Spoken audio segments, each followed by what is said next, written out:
Halo adik-adik, SNMPTN tahun 2023 berubah total. Mulai dari mekanisme, sistem penilaian, dan tujuannya. Maka simak video ini dari awal sampai akhir agar adik-adik mendapatkan update informasi seputar perubahan SNMPTN tahun 2023. Halo adik-adik, Assalamualaikum warahmatullahi wabarakatuh dan salam jumpa. Kembali lagi di channel Di Hari Kampus yang tentunya inspiratif, akuratif, dan edukatif. Pada kesempatan kali ini Di Hari Kampus akan mengupas dan membahas seputar dampak besar perubahan SNMPTN tahun 2022 versus SNMPTN tahun 2023 sesuai dengan arahan Kementerian Ristek dan Teknologi Bapak Nadiem Makarim. Yuk simak video ini dari awal sampai akhir agar adik-adik mendapatkan update informasi seputar SNMPTN, SBMPTN, KIP kuliah maupun informasi-informasi bermanfaat lainnya. Dan tidak lupa share video ini di media sosial adik-adik, di TikTok, di Instagram maupun di WhatsApp adik-adik jika video ini bermanfaat. Baik, langsung saja saya update informasi seputar perubahan besar SNMPTN tahun 2023 besok adik-adik. Kemarin, tepatnya pada tanggal 7 September 2022, Kemendikbudristek, Dikti, dan beberapa rektor dan direktur politeknik melakukan live streaming. Mungkin ada adik yang ada di seluruh Indonesia yang menonton channel saya ini, mungkin sempat menonton atau mungkin sudah sempat browsing di beberapa platform media sosial seputar dampak dari perubahan besar di SNMPTN tahun 2023 besok.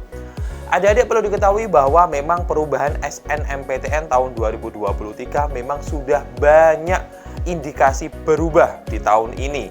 Dikarenakan memang ini adalah dampak dari perubahan kurikulum dari kurikulum 2013 ke kurikulum Merdeka, adik-adik. Namun, apa itu yang paling banyak berbeda sistemnya, maka akan saya kupas secara rinci. Kalau misalnya adik-adik kemarin menonton live streaming dari Kementerian Ristek dan Teknologi sekitar hampir 2 jam, maka adik-adik mungkin tidak terlalu paham tentang bagaimana di situ dijelaskan secara umum. Maka di video kali ini akan saya jelaskan perbedaan dari SNMPTN tahun 2022 dan tahun 2023 besok jika ini benar-benar dilaksanakan adik. Baik, yang pertama adik, SNMPTN tahun 2022 dan tahun-tahun sebelumnya berfokus pada 6 mata pelajaran eksak atau 6 mata pelajaran jurusan, baik jurusan IPA, jurusan IPS maupun jurusan agama ataupun di jurusan SMK atau sekolah kejuruan. Contohnya, misalnya untuk jurusan IPA maka fokus dari LTMPT sebagai operator SNMPTN maka akan menilai 6 mata pelajaran saja. Selain mata pelajaran tersebut sudah tidak dinilai ya adik. Untuk jurusan IPA akan menilai dari matematika IPA, fisika, kimia, dan biologi. Kemudian untuk jurusan IPS akan menilai fokusnya di ekonomi, sosiologi, geografi, sejarah, dan bahasa Inggris mungkin. Nah, ini akan sangat berbeda dengan SNMPTN tahun 2023 besok.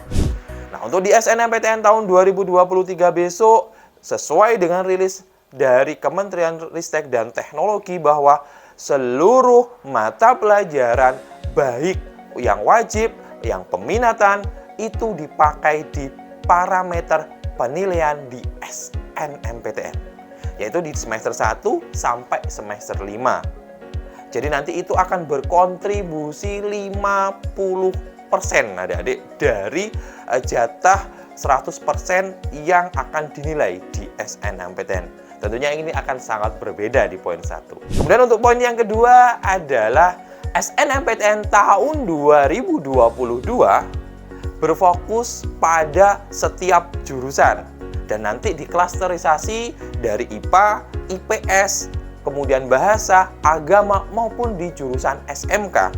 Maka tidak heran di SNMPTN tahun 2022 kemarin dan sebelumnya jika adik-adik misalnya dari jurusan IPA juga ada batasannya memilih jurusan atau lintas jurusan.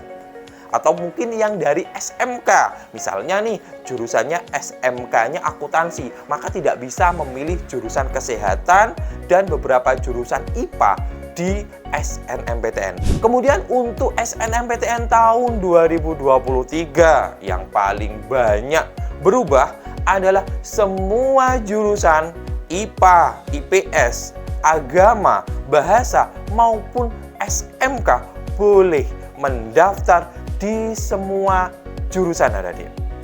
Ini terindikasi dari konferensi pers atau paparan dari Bapak Nadiem Makarim kemarin.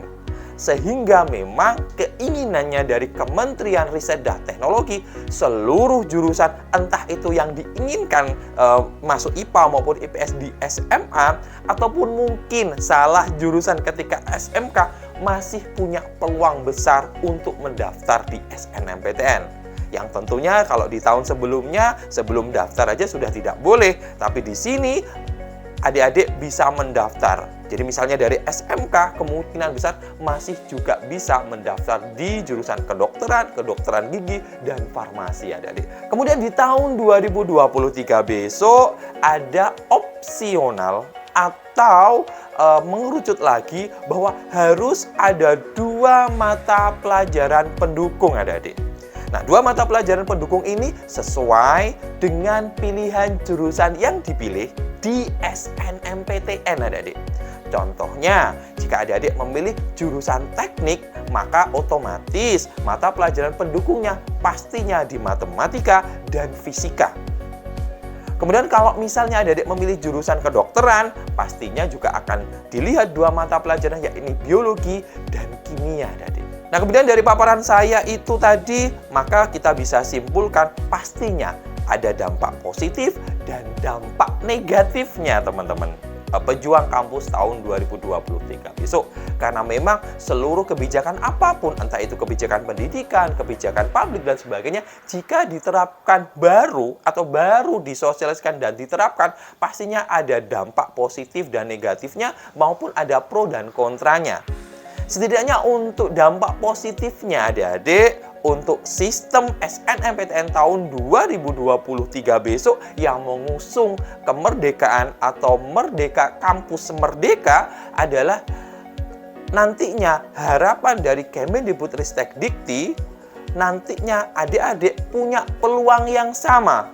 Dari yang pelosok, dari jurusan IPS, dari jurusan IPA, kemudian dari jurusan SMK untuk bisa mendaftar di SNMPTN. Sehingga mungkin ini akan menjadi jembatan bagi adik-adik yang salah jurusan atau mungkin secara kemampuan akademiknya kurang tetapi keinginannya besar untuk menempuh pendidikan di jurusan yang mereka impikan. Karena mungkin tidak semuanya anak-anak yang pengen jadi dokter, kemampuan matematikanya, fisikanya, kimianya, maupun mata pelajaran pendukungnya mampu. Dikarenakan memang di Indonesia kita harus akui sistem pendidikannya belum merata adik-adik. So, memang ini sistemnya ingin menyetarakan, punya peluang yang sama. Namun adik-adik perlu kita tahu bahwa seluruh kebijakan pasti ada pro dan kontranya. Nah, ini yang akan saya bahas kontranya atau dampak negatifnya adik-adik. Nah, untuk dampak negatifnya pastinya satu, akan menimbulkan penyesalan atau turunnya motivasi belajar bagi adik-adik yang dari kelas 10 sudah fokus dan merencanakan nilai untuk dipakai di SNMPTN tahun 2023 besok yang sesuai dengan aturan sebelumnya. Jadi kalau yang IPA ya pastinya dengan 6 mata pelajaran eksaknya, yang IPS dengan pelajaran eksaknya. Maka kalau misalnya ini dibuat seluruh mata pelajaran, maka mereka akan merasa percuma belajar, memperbaiki nilainya atau membaguskan nilainya di mata pelajaran eksak. Kemudian yang kedua, dampak negatifnya adalah menimbulkan kebingungan dari seluruh siswa-siswi yang ada di Indonesia. Karena kebijakan ini menurut saya terlalu terburu-buru dibuat. Kemungkinan biasanya ketika ini sudah diluncurkan, maka LTMPT bisa menerjemahkannya atau mensosialisasikan kembali dengan SK-nya atau dengan konferensi persnya mendekati tes. Maka ini tidak semua siswa atau mungkin tidak semua siswi yang ada di Indonesia ini informasi ini bisa menelan semuanya. Karena biasanya ada beberapa sekolah yang Bapak Ibu gurunya, guru BK-nya aktif, maka ada beberapa sekolah yang kurang aktif. Sehingga kemungkinan besar kebijakan ini tidak bisa dimengerti oleh seluruh peserta didik, khususnya kelas 12 SMA. Kemudian yang ketiga, bahwa ada juga para ahli atau para akademisi yang memprediksi terjadi penurunan kualitas dari mahasiswa atau mahasiswi di beberapa jurusan tertentu di perguruan tinggi negeri. Nah, ini terjadi dikarenakan apa? Karena kalau sebelumnya anak-anak yang mungkin kepengen di teknik pastinya suka fisika, kemudian suka matematika, daya nalar hitungnya bagus, maka besok ketika SNMPTN tahun 2023 diterapkan, adik-adik yang mungkin kurang suka fisika, kurang suka matematika bisa mendaftar dan syukur-syukur mereka diterima. Otomatis ketika mereka kuliah, mengenyam pendidikan tinggi sesuai jurusan yang diinginkan, tetapi mereka secara kemampuan dasarnya, keinginan pelajaran dasarnya tidak mampu, maka akan menjadi kesulitan tersendiri bagi mereka. Nah, itu adalah paparan saya dan analisa saya dari berbagai sumber, dampak positif dan dampak negatifnya. Dan saya perlu tekankan bahwa saya yakin Kemendikbudristek Dikti dan seluruh stakeholder yang ada di kementerian ingin memang perubahan ini menjadi sebuah hal yang menarik, menunjukkan dampak positif ke seluruh Indonesia. Jadi saran saya bagi adik-adik saat ini tidak usah mengeluh, teruslah semangat, jangan sampai kendor, karena memang saya yakin orang-orang yang ada di Kemendikbud pastinya adalah orang-orang yang pintar. Di situ ada profesor, ada doktor yang kita tidak bisa ragukan keilmuan mereka. Sehingga kebijakan ini meskipun ada pro dan kontranya layak kita dukung adik-adik dan Bapak Ibu guru yang menonton video ini. Baik, itu saja yang perlu saya sampaikan di video kali ini. Tetap semangat, tetap belajar, agar adik-adik mendapatkan kamus impian kalian di tahun 2023 besok. Amin, amin, ya robbal alamin. Cukup sekian dari saya. Wassalamualaikum warahmatullahi wabarakatuh. Dan salam jumpa.